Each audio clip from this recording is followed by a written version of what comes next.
দায় নিয়ে স্বরাষ্ট্রমন্ত্রী জনাব শিলং সালাউদ্দিনকে পদত্যাগ করতে হবে, এটা মেনে নেওয়া যায় না। ডক্টর ইউনূসের আমলে এমন ঘটনা ঘটলে বিএনপির লোকজনেই স্বরাষ্ট্র উপদেষ্টার পদত্যাগ চাইত, এখন আমরা স্বরাষ্ট্র মন্ত্রীর পদত্যাগ চাই। দর্শক, মব থামছে না, মব করে মানুষ মেরে ফেলা হচ্ছে, পীরদের মেরে ফেলা হচ্ছে, কিন্তু বিএনপি পরিস্থিতির লাগাম টানতে পারছে না।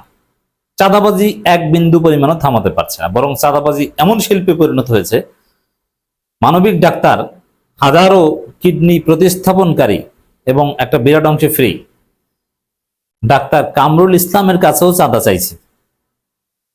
কেউ নিরাপদ না, কোনো হুজুর, পীর, মসজিদের ইমাম, মুয়াজ্জিন কেউ নিরাপদ না, কেউ স্বস্তিতে নাই।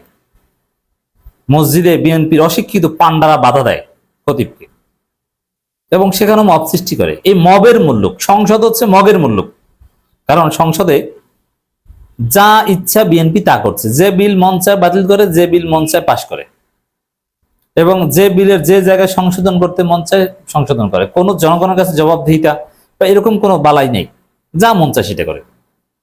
তো সংসদ হচ্ছে মগের মুল্লুক, আর বাংলাদেশ আইন শৃঙ্খলা পরিস্থিতি হচ্ছে মবের মুল্লুক।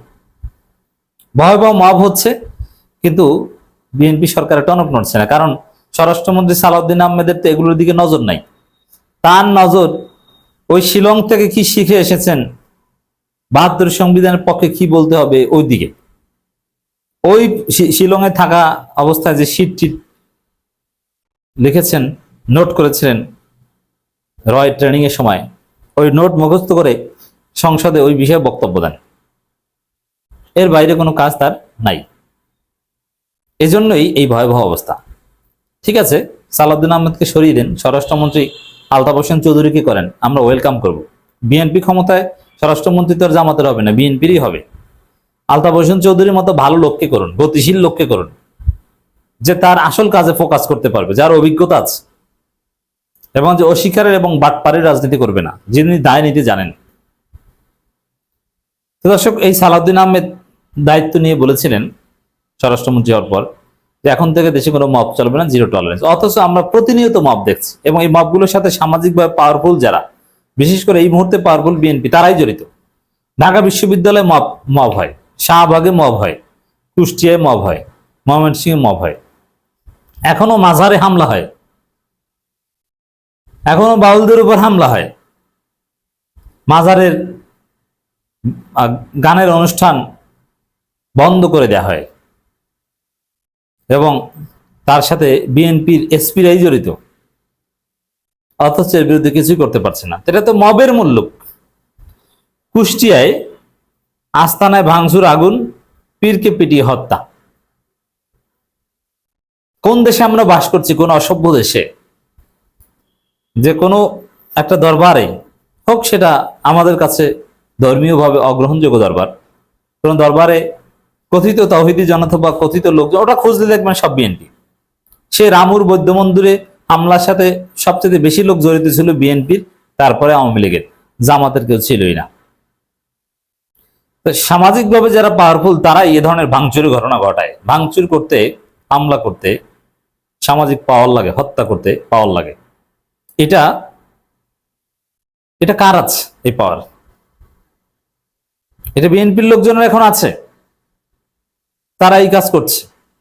আর বিএনপির লোকজনের সাথে জড়িত যদি নাও থাকে, দেখেন এই তৌহিদি জনতা কারা জানেন? এই তৌহিদি জনতার একটা বিরাট অংশ কিন্তু বিএনপি করে, তার পাওয়ার ব্যবহার করে সে এলাকায় বলে ইসলামের পক্ষে আমি এই করি সেই করি, অথচ ইসলাম কিছুই বোঝে না।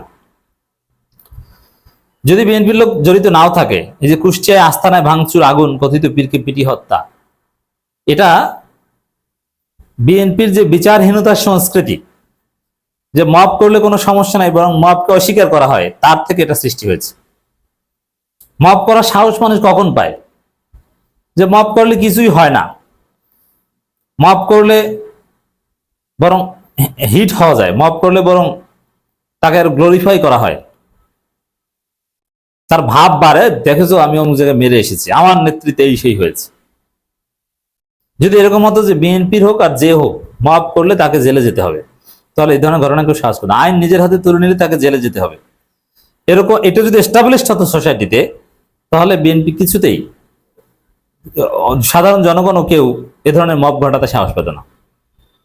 এখন দেখা যাচ্ছে যে থানা পুলিশকে বিএনপির মাধ্যমে ম্যানেজ করা যায় এবং কোনো সমস্যা নাই, বিএনপির লোকজন প্রোটেক্ট করবে, তার অনুসারীরা মব ঘটায়। তো বিচারহীনতা এবং মবকে অস্বীকার করা, যেটা সালাউদ্দিন আহমেদ করছেন, তা থেকেই এই মবের মতো ঘটনা ঘটছে এবং প্রাণহানি ঘটছে। প্রত্যেক দিনে দেশে প্রচুর অপমৃত্যু থাকে, অ্যাক্সিডেন্টে মৃত্যু, এই সেই। আইন শৃঙ্খলা পরিস্থিতি মোটেও ঠিক নাই। ডাক্তার কামরুলের কাছে যদি চাঁদা চায় তাহলে বুঝবেন যে কার কাছে চাঁদা চায় না, সবার কাছে চাঁদা চায়। আর খুব কম বিষয়ে পত্রিকায় আসে, বেশিরভাগই গোপনে এটা হজম করে অনেকে এবং নীরব নিবৃত্তে চাঁদা দিয়ে দেয়, এই সংখ্যাটাই বেশি। প্রচুর চাঁদাবাজি চলছে। অথচ এই স্বরাষ্ট্র মন্ত্রণালয় ইঙ্গিত দিয়েছিল, বন পরিবেশ মন্ত্রী বলেছিল যে অপারেশন ক্লিন হার্ট চালানো হবে। কই অপারেশন ক্লিন হার্ট? কোথায় আপনার চাঁদাবাজদের বিরুদ্ধে অপারেশন, অপরাধীদের বিরুদ্ধে অপারেশন করতে পারছেন না তো আপনি? এই যে বিচার করছেন না, কোনো অপারেশন চালাচ্ছেন না এবং দলীয়ভাবে অপরাধী পুষছেন, যার ফলে মব সংগঠিত হয়। অতএব দায় নিয়ে স্বরাষ্ট্রমন্ত্রীকে পদত্যাগ করতে হবে। কারণ এই ধর্মীয় স্থাপনায় হামলা, পীরদেরকে হত্যা করা, এরপরও ওই স্বরাষ্ট্র উপদেষ্টা থাকবে, মন্ত্রী থাকবে, এটা তো হতে পারে না। কুষ্টিয়ার দৌলতপুর উপজেলার ফিলিপনগর ইউনিয়নের দারোগার মোড় নামক স্থানে গড়ে ওঠা এক পীরের আস্তানায় হামলা, ভাঙচুর ও অগ্নিসংযোগের ঘটনা ঘটে। দেখেন, এখানে কিন্তু ধর্মীয় সুন্নাত এবং বেদাত নিয়ে আমরা কোনো আলোচনা করছি না, এখানে আলোচনা করছি মব নিয়ে, আইন নিজের হাতে তুলে নেওয়া নিয়ে এবং বিএনপি সরকার ব্যর্থতা নিয়ে যে তারা আইন শৃঙ্খলা পরিস্থিতি নিয়ন্ত্রণ করতে পারছে না। এই ঘটনা আস্তানার প্রধান আব্দুর রহমান ওরফে শামীম নিহত হয়েছেন। এ সময় আরো 3 জন আহত হয়েছেন।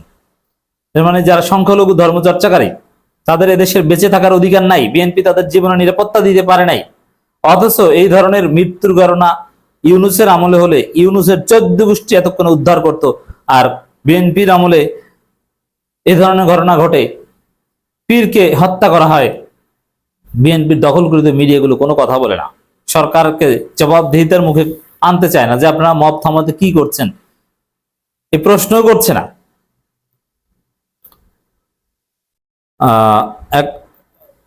এই হামলা ঘটনায় আস্তানা প্রধান আব্দুর রহমান ওরফে শামীম নিহত হয়েছেন। এই সময় আরো 3 জন আহত হয়েছেন।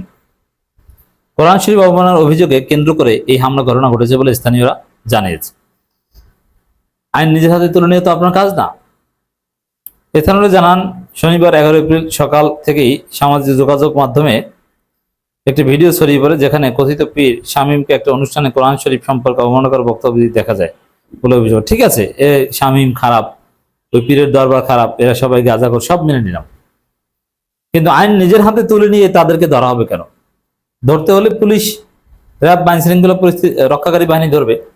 এক কথায় যদি বলি, বিএনপি পরিস্থিতি সামাল দিতে পারছে না, মব থামাতে পারছে না। মব থামাতে না পারলে দায়িত্ব ছেড়ে দিন, স্বরাষ্ট্রমন্ত্রীকে সরিয়ে নতুন কাউকে বানান।